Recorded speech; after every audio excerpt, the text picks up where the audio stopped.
அரசியலில் வெற்றி பெற சிறந்த ஆலோசனை வழங்கும் கிங் மேக்கர் பொலிட்டிக்கல் அட்வைஸ் கம்பெனியை தொடர்பு கொள்ளவும். தொடர்பு கொள்ள வேண்டிய முகவரி number 10A/9 Mudichur road, old Perungalathur, Chennai 6,63,000. Proprietor S. Joshua Solomon. தொலைபேசி எண் 9677006526.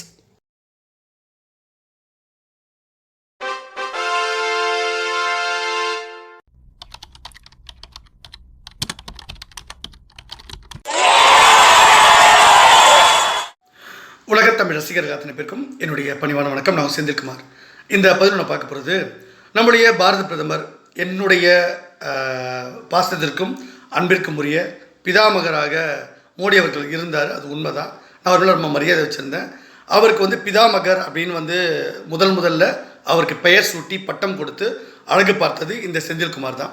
ஸோ ஒரு பிஜேபி கிங் மேக்கராக நான் என்னையே நானே வளர்த்துக்கிட்டேன். ஆக்சுவலாக கட்சியில் எனக்கு யாரும் கைப்பிடிச்சி இதை சொல்லிக் கொடுக்கணும் அதெல்லாம் சொல்லிக் கொடுக்கல. கடவுளுடைய அனுகிரகத்தினால நான் பல்வேறு விஷயங்களை கட்சிக்காக முன்னெடுத்திருந்தேன். அப்படி தான் மோடிக்கு பட்டம் கொடுத்தேன். அதே மாதிரி நம்மளுடைய மரியாதைக்குரிய எச்ராஜா அவர்களுக்கு ஹிந்து போராளின்னு பேர் இருந்தது. நான் தான் அவருக்கு தர்ம போராளின்னு பேர் கொடுத்தேன். அதே மாதிரி நம்ம கட்சியில் நிறைய பேருக்கு நிறைய விஷயங்கள் நான் பண்ணியிருக்கேன். நம்ம கட்சியில் பல்வேறு இப்போது பிரிவுகள் உருவாகியிருக்கு இல்லையா, அந்தந்த பிரிவுகளுக்கு அணி பிரிவுகளுக்கு அது புது புது அணிகளையும் பிரிவுகளையும் உருவாக்கினது நான் தான். கட்சியில் புது புது ஆட்களையும் கொண்டு சேர்த்தது நான் தான். பல்வேறு தரப்பு மக்களையும் கொண்டு வந்தது.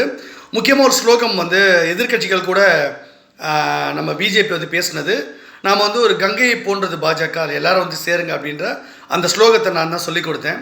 ஸோ மன்னிக்கக்கூடிய குற்றமாக இருந்தால் அதை நம்ம மன்னிப்போம், தண்டனைக்குரிய குற்றமாக இருந்தால் அது சட்டப்படி தண்டனை நம்ம வாங்கி கொடுப்போம், அது ஒன்றும் விஷயம் இல்லை அப்படின்னு சொல்லியிருந்தோம். அப்போ கங்கை பாவத்தை போக்கக்கூடியது. அதை தான் எதிர்கட்சிகள் வாஷிங் மிஷின் அப்படின்னு சொல்லிட்டு கிண்டல் பண்ணாங்க. ஸோ இந்த மாதிரி கட்சிக்காக முக்கிய விஷயங்களை நான் தான் பண்ணியிருக்கேன். ஆனால் நான் சொல்கிற விஷயங்கள் எல்லாமே நான் விளம்பரப்படுத்திக்கிறது கிடையாது. நான் அமைதியாக கடந்து போயிடுவேன். எனக்கு இந்த விளம்பரம் பண்ண ஒரு முக்கியமே இல்லை. எனக்கு இந்த விளம்பரமும் பிடிக்காது. நான் ப்ரெஸ்ஸை சந்திக்கவே மாட்டேன். அண்மையில் கூட ஒரு யூடியூப் சேனல் என்னை கேட்டாங்க, சார் நீங்கள் எனக்கு பேட்டி கொடுங்க, நாங்கள் பணம் தரோம் அப்படிலாம் சொன்னாங்க. உங்கள் பணமும் தேவையில்ல, பேட்டியும் நான் கொடுக்க மாட்டேன்னு சொல்லிட்டேன். இந்த மாதிரி நிறைய யூடியூப் சேனலில் எனக்கு ஆஃபர் வந்தது. நான் முடியாதுன்னு சொல்லிட்டேன். சார் நீங்களே யூடியூப்பில் தானே பேசுகிறீங்க, நீங்கள் பிஜேபியில் கிங் மேக்கர் சொல்கிறீங்க, ஆனால் யூடியூப்பில் நீங்கள் பேசுகிறீங்கன்னு சொன்னால் அது நான் கட்சிக்காக என்னெல்லாம் செய்கிறேன், என்னுடைய கட்சி தொண்டர்களுக்கும் என்னுடைய கட்சி நிர்வாகிகளுக்கும் அப்புறம் பல்வேறு அரசியல் கட்சி தலைவர்களுக்கும் நான் என்ன விஷயத்தை முன்னெடுக்கிறேன், நான் என்ன பண்ணிகிட்ருக்கேன் கட்சியில், நாங்கள் எங்களுடைய பிளான் என்ன, நாங்கள் என்னென்ன செய்ய போகிறோம் அப்படின்ற பற்றின தகவலை அவங்களுக்கு பரிமாற்றம் பண்ணுறதுக்காகத்தான், அதுக்காக தான் இந்த சேனல் நடத்துகிறேனே தவிர எல்லா மக்களும் பார்த்து அவங்க எல்லோரும் என்னை கமெண்ட் பண்ணுறதுக்கு, திட்டுறதுக்கு, இல்லை ஃபாலோ பண்ணுறதுக்காக நான் கண்டிப்பாக நடத்தலை. அதனால் இந்த சேனலை கட்சியில் முக்கியமாக இருக்கவங்க ரெகுலராக பார்க்குறாங்க, நிறைய மீடியாக்கள் கூட பார்க்குறாங்க. நான் சொல்கிற விஷயம் நிறைய வியூகம் அமைப்பேன். அது நிறைய பேருக்கு புரியாது. அதனால தான் சாதாரண மக்கள் நீங்கள் பார்க்கவே வேண்டாம். நீங்கள் முக்கியமாக அரசியல் பின்புலம் இருக்கிறவங்க, அரசியலில் இருக்கிறவங்க, அரசியலில் விருப்பம் உள்ளவங்க, அந்த மாதிரி கூட தான் பார்க்கணும். அதனால தான் டிஸ்க்ளைமரில் போட்டிருப்பேன். நான் தெரிஞ்சுக்க விரும்புகிறவங்க மட்டும் நீங்கள் பார்த்தா போதும், மற்றவங்க பார்க்காதீங்க இந்த சேனல் அப்படின்னு நான் வெளிப்படையாக சொல்லியிருக்கேன். நான் பணம் சம்பாதிக்கிறதுக்காக இந்த சேனல் நடத்தலை, அது நல்லா புரிஞ்சுக்கணும். நான் பல்வேறு விஷயங்கள் நான் பண்ணிக்கிட்டு இருக்கேன். இது ஒரு டூல், நமக்கு ஒரு யூடியூப்ன்றது நமக்கு ஒரு ஊடகம். அதை கட்சிக்காக பயன்படுத்துகிறோம். கட்சியில் நம்ம என்னெல்லாம் பண்ணியிருக்கோன்ட்டு. இல்லைனா இந்த கேபி பாலா பண்ணுற மாதிரி நலத்திட்ட உதவியெல்லாம் எடுத்து போடுறான்ல, நான் எவ்வளவோ பண்ணியிருக்கேன். அதெல்லாம் எடுத்து நான் யூடியூப்பில் போட்டிருக்கலாம். நான் அதெல்லாம் போடவே மாட்டேன். அப்போ கூட நான் முன்னிறுத்திக்க மாட்டேன். நான் அதை விஷயத்தை செலவு பண்ணி முன்னெடுத்தால் கூட கட்சியில் இருக்க முக்கிய நிர்வாகிகளை வர வச்சு அவங்களுக்கு ஃபோட்டோ எடுக்கப்போ எந்த ஃபோட்டோலையும் நான் மேக்ஸிமம் நிற்க மாட்டேன். ஏதாவது ஒரு ஃபோட்டோ நிற்பேன், அந்த ஃபோட்டோ கூட நான் வெளியிட மாட்டேன் மேக்ஸிமம். அப்படி தான் நான் சேனல் நடத்திக்கிட்டு இருக்கேன். எனக்கு மக்களுக்கு உண்மையாக செய்யணும், ஆத்மார்த்தமாக செய்யணும். விளம்பரத்துக்காக செய்கிறது என்றைக்கு இருந்தாலும் அது பலன் அளிக்காது. கொஞ்ச நாளைக்கு அது பப்ளிசிட்டி கிடைக்கலாம், அதனால் பெரிய ஒரு பலன் கிடைக்காது. அண்ணாமலை கூட தான் கட்சியில் அவ்வளோ பப்ளிசிட்டி பண்ணார், பணம் செலவு பண்ணி. இன்றைக்கி அண்ணாமலை ஒரு செல்ல காசு. அண்ணாமலைக்கு மோடி அவர்கள் க்ளோஸாக இருந்தார், அமித்ஷா க்ளோஸாக இருந்தார், பிஎல் சந்தோஷ் க்ளோஸாக இருந்தார். கட்சியில் இருக்கிற எல்லா நிர்வாகிகளும் அவருக்கு பயந்துருந்தாங்க, ஒரு தலைவர் அப்படின்னு. எவ்வளோ பேர் நட்போடு இருந்தாங்க, எத்தனை அரசியல் கட்சி தலைவர்கள் அவரோட இணக்கமாக இருந்தாங்க, எல்லாருமே இருந்தாங்க இல்லையா. ஆனால் இன்றைக்கி அத்தனை பேரும் அண்ணாமலை புறக்கணிச்சிட்டாங்க, ஒரு புறக்கணிக்கப்பட்ட நபராக இருக்கார். அப்போ இவ்வளோ விளம்பரம் பண்ணி இவ்வளோ காசு செலவு பண்ணி ஏதாவது பிரயோஜனம் இருக்கா? அப்போ அது அதுக்காக பின்னாடி என்ன இருக்குது அப்படின்னு பார்த்தீங்கன்னா, அதுக்கு பின்னாடி நாம் சித்தாந்தத்தோடு நம்ம செயல்படணும். நாம் உண்மையாக இருக்கோமா, நம்மளால் வந்து அந்த கட்சிக்கு பிரயோஜனம் இருக்கா அப்படின்றது தான் பார்ப்பாங்க. பிரயோஜனமே இல்லை அப்படின்னும் போது உடனடியாக தூக்கி போட்டுருவாங்க. எந்த பதவியில் இருந்தாலும் யாராக இருந்தாலும் தூக்கி போட்டுருவாங்க. ஸோ இப்போ இந்த விஷயத்துக்கு வருவோம். அண்ணாமலை வந்து மறுபடியும் நான் வந்து கொண்டு வர அப்படி சொல்லியிருந்தேன்ல, நான் சொன்னால் தான் மோடி கேட்பார். இது நிறைய பேருக்கு தெரியவே மாட்டேங்குது. நான் திரும்ப திரும்ப சொல்கிறேன், நான் அந்த கடிதங்களை வந்து வெளியிட முடியாது. 100கணக்கான கடிதங்கள் வந்து ஆய்வு கட்டுரைகள் நான் வச்சுருக்கேன். அது கிட்டத்தட்ட வந்து ஒரு 300க்கு மேலே இருக்கும் அந்த கடிதங்கள். நான் அப்பத்துலேருந்து எழுதினது. 2006 கமல் சாருக்கு எனக்கும் வந்து நீதிமன்றத்தில் வழக்கு வந்தது, தசாவரம் திரைப்படம்ன்றது. அப்போது காப்பிரைட் ஆக்டில் வந்து ஒரு திருத்தம் கொண்டு வாங்கன்னு அப்போது நான் எழுதி அமிச்சேன். அப்போவே அப்புறம் கேஜி பாலகிருஷ்ணன் இருந்தார், அப்போ தான் வந்து உச்சநீதிமன்ற நீதிபதியாக இருந்தாங்க. அவருக்கே நான் அனுப்பியிருந்தேன் சில விஷயங்கள் வந்து முன்னெடுக்கணும் அப்படின்ட்டு. அப்போதுலேருந்து நான் கடிதம் எழுத ஆரம்பிச்சிருந்தேன். ஏற்கனவே கலைஞருக்கு நான் கடிதம்னா நான் கொடுத்துருந்தேன் அப்போ முதலமைச்சர் இருக்கும்போது. அதுக்கப்புறம் புரட்சித்தலைவி அம்மா அவர்களுக்கும் அந்த எஃப்ஐஆரை கிழிச்சாங்க இல்லையா என்னோடய வழக்கில், அது சம்மந்தமாக கடிதமாக கொடுத்துருக்கேன். இந்த காப்பிரைட் ஆக்டை பற்றி அவங்களுக்கும் சொல்லியிருந்தேன். அப்போவே நான் ஆய்வு கட்டத்தில் எழுத ஆரம்பித்தேன். அதுக்கப்புறம் கலைஞருக்கு, அப்புறம் மன்மோகன் சிங் அவர்களுக்கு, அப்புறம் புரட்சித்தலைவி அம்மா அவர்களை ஆட்சியில் உட்கார வச்சு கலைஞரை தோக்கடிச்சு, அப்புறம் அம்மாவை கொண்டு வந்து அதற்கு பிறகு விஜயகாந்த் கூட்டணியாக வர வச்சு, அப்புறம் அவர் கூட்டணியிலேருந்து அகற்றி 3வது உருவாக்கி, அப்புறம் மறுபடியும் அம்மா 2014 ஜெயிக்க வச்சு பல்வேறு விஷயங்கள் நான் பண்ணியிருக்கேன். இப்போ கடைசியாக அண்ணாமலை கொண்டு வந்து அண்ணாமலை நீக்கிறது வரைக்கும் நான் செஞ்சுருக்கேன். இதை எதையும் வந்து எந்த மீடியாவிலையும் நான் வந்து சொல்லிக்கிறது இல்லை. மீடியா கேட்டாலும் நான் சொல்ல மாட்டேன். எனக்கு இது தேவையில்லை. நீங்கள் என்னை பற்றி எழுதவும் வேணாம், பார்க்கவும் வேணாம், பேசவும் வேணாம். காப்பி அடித்து எழுதுறீங்களா, காப்பி அடித்து எழுதிக்கங்க. எனக்கு அதை பற்றி கவலையே இல்லை.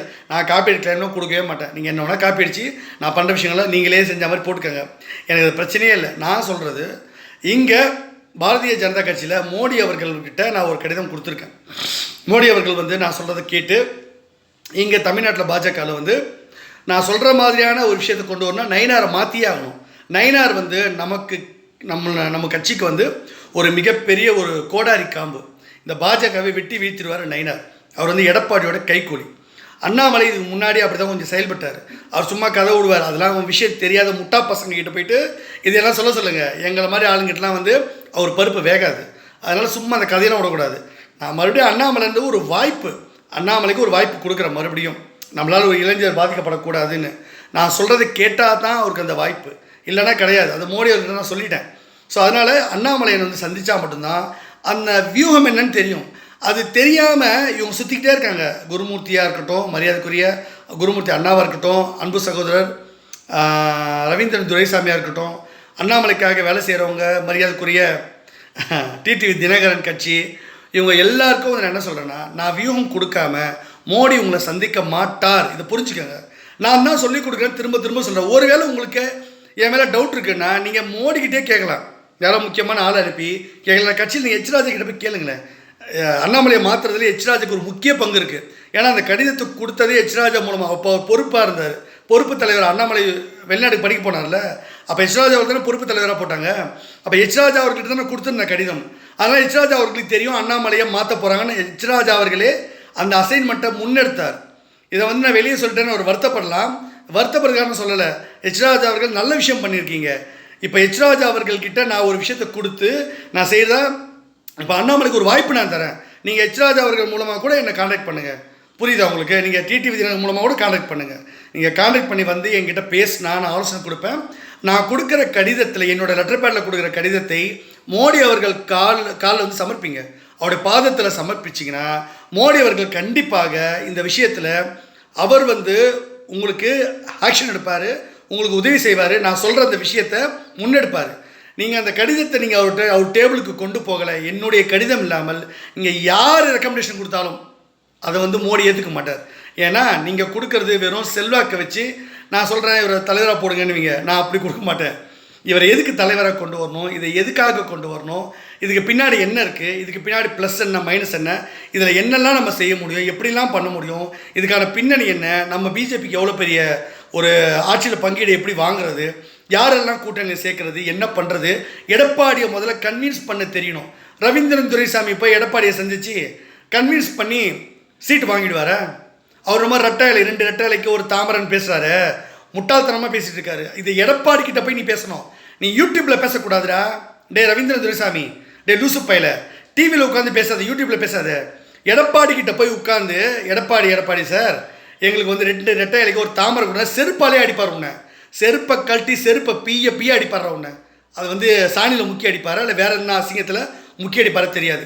அதனால் இங்கே யூடியூப்பில் உட்காந்துட்டு பெரிய அரசியல் அப்புறம் வியூகம் அமைப்பாளர் மாதிரி பேசிக்கிட்டு இருக்குது புடுங்கி வந்தேன், செருப்பாலே அடிப்பேன் ரவீந்திரன் துரைசாமியை. பார்த்துக்க, ஒரு நாள் இருக்குது உனக்கு, நான் அது பண்ணக்கூடாதுன்னு நினைக்கிறேன். ஸோ அதனால் ரொம்ப நான் நாகரிகமாக போயிட்டுருக்கேன். தேவையில்லாமல் லூஸு மாதிரி பேசுனேன் யூடியூப்பில், நீ பெரிய பிடிங்கி மாதிரி கொன்றுவோம் உன்னை. பார்த்துக்க, இந்த மாதிரிலாம் பண்ணிட்டு இருக்காத, சொல்கிறத மட்டும் செய். அண்ணாமலை ஏமாத்துற காசுக்காக இந்த சின்ன பையனை ஏமாத்தாதீங்க. கட்சி நல்லா இருக்கணும், பிஜேபி ஜெயிக்கணும், நல்லா இருக்கணும்.